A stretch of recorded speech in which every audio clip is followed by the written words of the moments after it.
шӯҳрату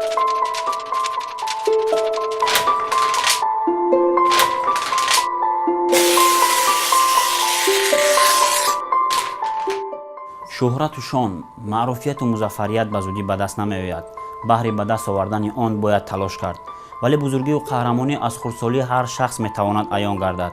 қаҳрамони навбатии мо ҳанӯз 11 сол дошт ки асбоби мусиқии рубобро моҳирона менавохт. бузургони он вақт умеди ояндаи дурахшони ӯро доштанд ва ҳамин тавр ҳам шуд, зеро ӯ то ба мақоми раисии композиторони ҷумҳурии Тоҷикистон расида буд.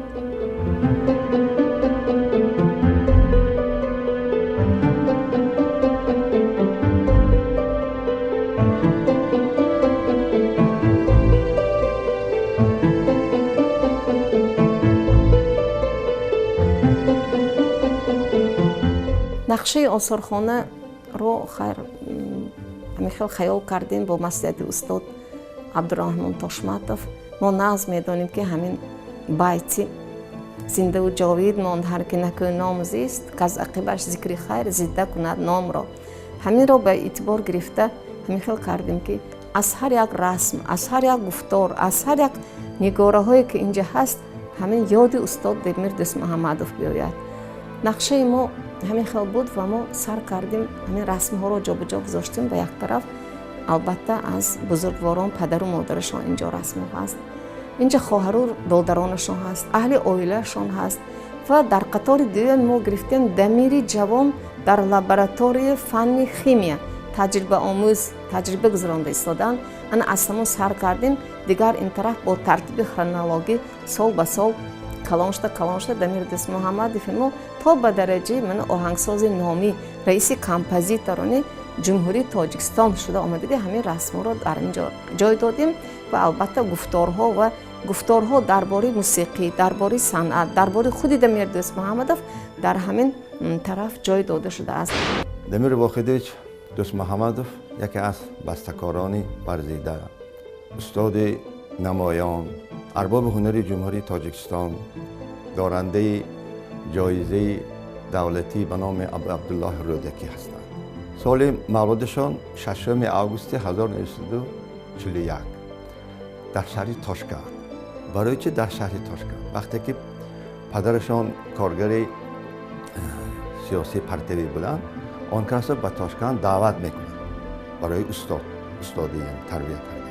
ино оилашон кари ҳамон Тошкент ба кӯчида меранд ва Дамир Вохидович ҳамҷо ба дунё мебиёяд.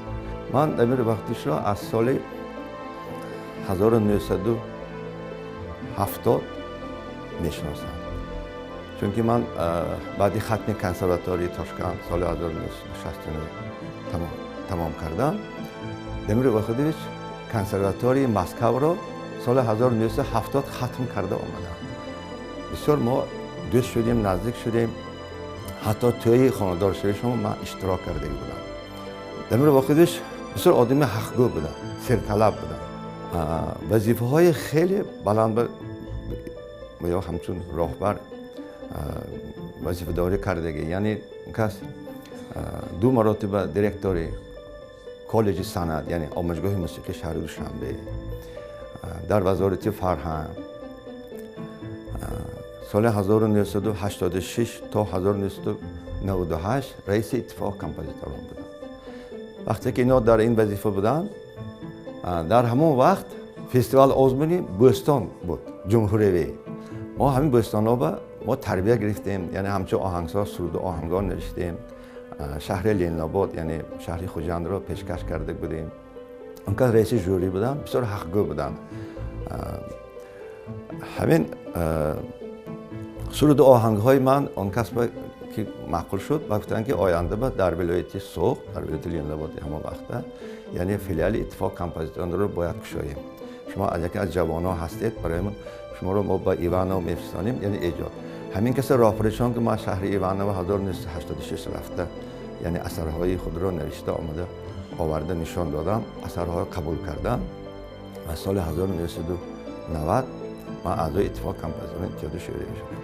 баъд ва ё гуфтанд ки акнун шумо аъзои иттифоқ композиторон шудед.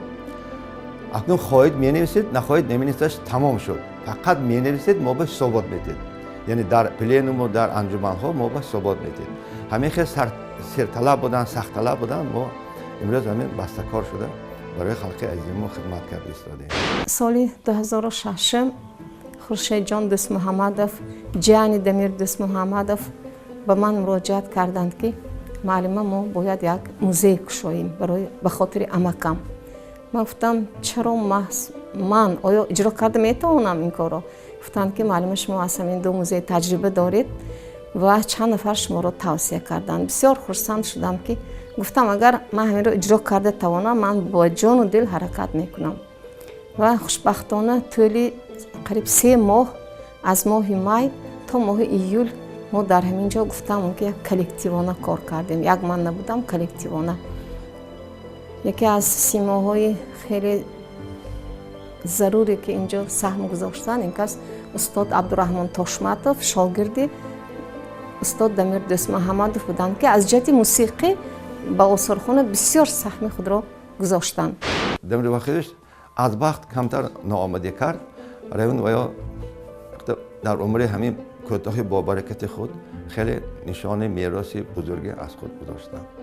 برای ما دائما به یاد می‌بیاریم استاد را. من این آثارخانه رو ما با مهترخان یک جای ساختیم، کمپوزیتوران همه اثرهای این کس رو در اینجا نمایش دادیم و من باوری دارم که در آینده این آثارخانه خالی نمی‌ایستد.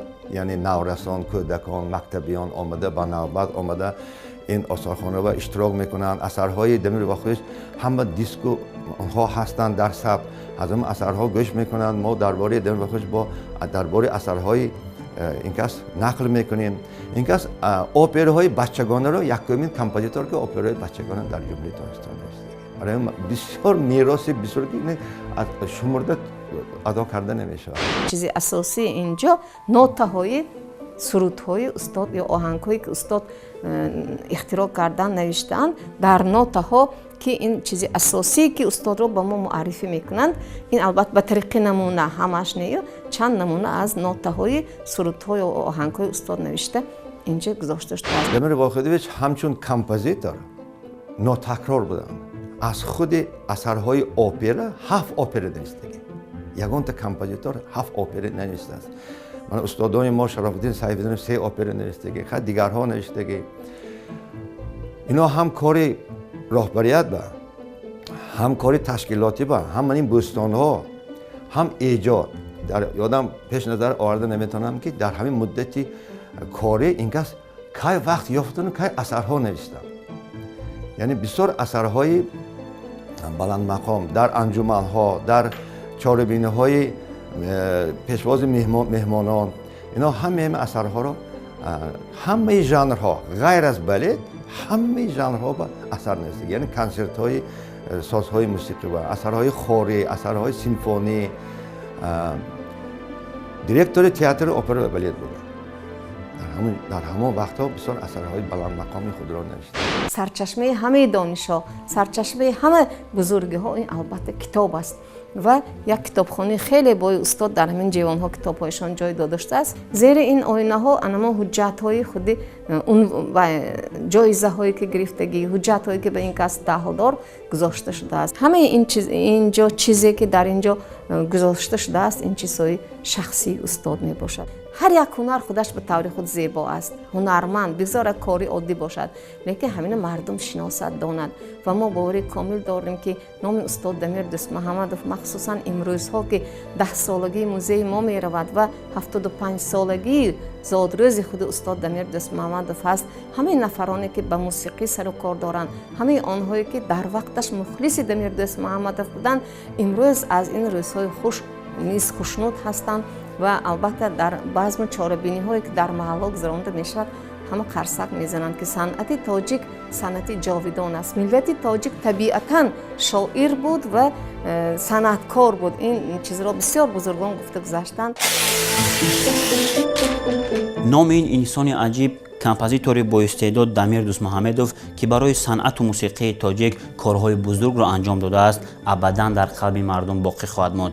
دمیر دوست محمدov نابغه صنعت موسیقی تاجیک بود. خلاص مصلحت ما برای شما همچون هر وقته زیارت قدم جای این گونه شخصان است.